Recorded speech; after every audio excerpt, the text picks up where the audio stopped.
Bismillahirrahmanirrahim. Assalamualaikum warahmatullahi wabarakatuh. Alhamdulillahirabbil alamin. Wassalatu wassalamu ala asrafil anbiya'i wal mursalin wa ala alihi wa sahbihi ajmain. Kaum muslimin, kaum muslimat, masyarakat Tanah Datar pada khususnya dan kaum muslimin pada umumnya, marilah kita bersyukur kepada Allah Subhanahu wa taala. Pada hari ini kita bisa bertemu dan insya Allah kita akan menunaikan amalan-amalan di bulan Ramadan.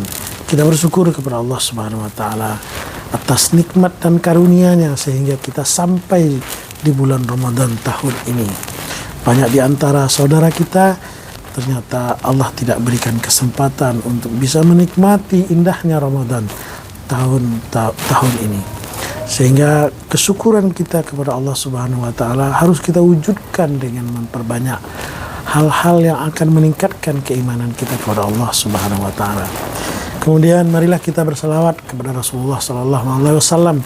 Allahumma shalli ala sayyidina Muhammad wa ala alihi wa sahbihi ajmain. Rasul yang mengajarkan kepada kita bagaimana kita menyambut bulan Ramadan. Kemudian bagaimana kita memulai bulan Ramadan. Kemudian kita mengisi bulan Ramadan. Dan Rasul juga mengajarkan kepada kita bagaimana kita mengakhiri bulan Ramadan ini. Sehingga siapa saja yang menteladani beliau setiap detik dan denyut nadi Rasulullah SAW, maka Allah jamin dia akan selamat dunia dan akhirat. Keteladanan beliau ibarat mata air yang tidak ada habisnya untuk kita teladani. Alhamdulillah kaum muslimin dan kaum muslimat, alhamdulillah tahun ini Ramadan datang lagi. Dan Allah berikan kesempatan kita untuk bisa menikmatinya dan beramal di bulan Ramadan ini. Kali ini kita akan membahas apa saja amalan-amalan yang diajarkan oleh Rasulullah di bulan Ramadan. Amalan pertama adalah qiraatul Quran, membaca Al-Quran. Dalam hadis dikatakan bahwa setiap bulan Ramadan Jibril datang pada Rasulullah SAW untuk mengecek hafalan dan mengecek bacaan Rasulullah SAW tentang Al-Quran. Dan itu dimaknai bahwa di bulan Ramadan mesti kita perbanyak tilawatul Quran. Sehingga di berbagai majelis-majelis banyak dilaksanakan berapa kali kita khatam Al-Quran satu bulan Ramadan ini. Di beberapa keluarga juga diwiridkan, dibiasakan berapa kali anak-anak kita bisa khatam Al-Quran satu bulan Ramadan ini. Bahkan di antara kami ada yang memberi reward kepada anak-anaknya, kepada dirinya dan kepada keluarganya, siapa saja yang paling banyak mengkhatamkan Al-Quran di bulan Ramadan. Maka satu huruf yang kita baca di bulan Ramadan itu pahalanya lebih besar ketimbang huruf yang kita baca di luar di bulan Ramadan.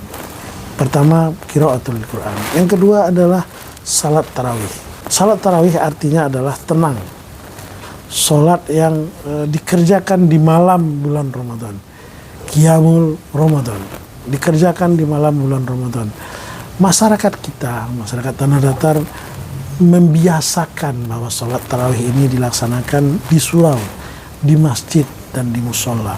Inilah kebiasaan baik yang diajarkan oleh para ulama kita, dan ini mesti kita wariskan kepada anak-anak kita. Untuk itu saya mengajak, mari kita ramaikan masjid, mari kita ramaikan musola, dan akan lebih baik kalau kita mengisi malam Ramadan itu dengan juga memberikan pendidikan kepada anak-anak kita yang datang ke surau, ke musola dan ke masjid berbentuk ceramah, kajian. Untuk itu saya mengajak juga bahwa kajian-kajian itu agar berkualitas sehingga ada yang akan kita bawa pulang dari buah kajian-kajian itu. Amalan yang ketiga adalah qiyamul lail. Sebagian para ulama menyamakan antara sholat tarawih dengan qiyamul lail. Tetapi karena kebiasaan kita qiyamul lail itu dilakukan sepertiga malam yang akhir, maka ketika kita setelah sholat isya kita melakukan tarawih. Dan malamnya juga kita akan melaksanakan qiyamul lail. dan berdoa kepada Allah Subhanahu wa taala dan meminta ampun di hadapan Allah Subhanahu wa taala. Inilah beberapa amalan Ramadan. Yang keempat, amalan Ramadan yang mungkin akan meningkatkan derajat ketakwaan kita kepada Allah Subhanahu wa taala, meningkatkan nilai spiritual kita kepada Allah Subhanahu wa taala adalah memperbanyak bersedekah. Qiyamul Lail, baca Quran, banyak bersedekah, banyak beristighfar. Banyak beristighfar, meminta ampun kepada Allah. Bahkan bulan Ramadan itu dikatakan juga bulan ampunan. Apa saja dosa kita yang pernah kita buat, minta ampun kita kepada Allah Subhanahu wa taala dan bertobat di hadapan Allah Subhanahu wa taala, maka Allah itu akan mengampuni setiap dosa yang pernah kita buat. Oleh sebab itu, mari kita amalkan beberapa amalan di bulan Ramadan ini. Yang penting adalah bagaimana kita menyemangati bulan Ramadan ini dengan konsisten. Hari pertama, hari kedua, hari ketiga, sampai hari ke-10. Biasaan masyarakat kita adalah semangatnya di 10 hari yang pertama. Makin ke ujung makin sedikit. Maka kalau kita ingin mengkhatamkan Al-Quran misalnya satu kali dalam sebulan Ramadan, maka kita membacanya 1 juz dalam 1 hari. Kalau kita ingin mengkhatamkan 2 kali, maka 2 juz dalam sehari. Kalau kita ingin mengkhatamkan 3 kali, maka 3 juz dalam sehari. Maka oleh sebab itu membudayakan qiraatul Quran penting buat kita dan buat anak-anak kita. Ada satu kebiasaan masyarakat kita yang ini perlu kita lestarikan untuk masa yang akan datang dan perlu kita pertahankan. Ketika kita sudah selesai sholat tarawih di malam hari, ada namanya tadrus di masjid, di mana anak-anak muda kita, bapak-bapak, ibu-ibu bersama dengan anak-anak dan muda bersama-sama bertadrus di masjid dalam waktu yang tertentu. Ini nilai-nilai yang luar biasa mesti kita pertahankan, dan mari mengimbau pengurus masjid untuk membudayakan ini. Biasanya ini berdampak kepada lingkungan, sehingga kita bisa menyemarakkan bulan Ramadan ini untuk kemaslahatan umat dan untuk siarnya Islam, untuk diri kita, untuk masyarakat kita. Yang kedua, kebiasaan di bulan Ramadan adalah ada lomba-lomba MTQ, MSQ, lomba tahfiz. Itu adalah kebiasaan yang baik untuk memeriahkan bulan Ramadan. Terakhir adalah iktikaf.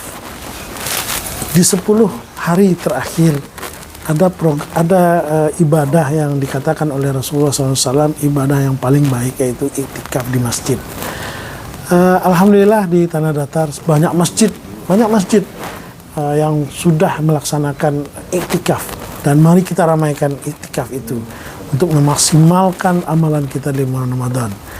Di Batu Sangkar ada masjid Lantai Batu, ada masjid Taqwa, ada masjid Huriyah yang melaksanakan iktikaf. Ada juga masjid di Rau-Rau, ada juga masjid di Pariangan melaksanakan iktikaf. Dan masyarakat sudah terbiasa 2 atau 3 tahun terakhir sudah terbiasa melaksanakannya, iktikaf tersebut. Dan itu sensasi luar biasa kepada keimanan kita. Dan kita berharap memang bahwa iktikaf di bulan Ramadan kali ini kita kerjakan bersama-sama, sehingga amalan di bulan Ramadan ini akan meningkatkan derajat ketakwaan kita juga. Sebagian dari saudara kita yang mendapat rezeki lebih dari Allah Subhanahu wa taala berangkat umroh pada bulan Ramadan ini, sebulan penuh di melaksanakan umroh di Masjidil Haram. Itu hal yang sangat luar biasa dan kebiasaan sangat baik. Tentu kita berdoa supaya kita bisa sampai ke situ. Terakhir di bulan Ramadan ada zakat fitrah, zakat masing-masing diri. Nah, zakat fitrah ini hanya dikeluarkan di bulan Ramadan dan diberikan kepada fakir miskin dan orang yang tidak mampu. Mudah-mudahan semangat berbagi ini akan menambah tingkat ketakwaan kita kepada Allah Subhanahu wa taala. Mudah-mudahan ceramah singkat ini akan mendatangkan pemahaman kita berbagai amalan yang kita kerjakan di bulan Ramadan. Dengan kesimpulan, pertama qiraatul Quran, yang kedua salat tarawih, yang ketiga qiyamul lail, yang keempat beristighfar kepada Allah, minta ampun, yang kelima memperbanyak sedekah, yang keenam iktikaf di masjid, yang ketujuh berzakat fitrah. Kita berdoa kepada Allah Subhanahu wa taala agar Ramadan kali ini mendatangkan takwa kita kepada Allah Subhanahu wa taala, dan semua kita bisa melaksanakan bulan Ramadan dengan sehat, semangat, dan dalam keridhaan Allah Subhanahu wa taala. Billahi taufiq wal hidayah. Assalamualaikum warahmatullahi wabarakatuh.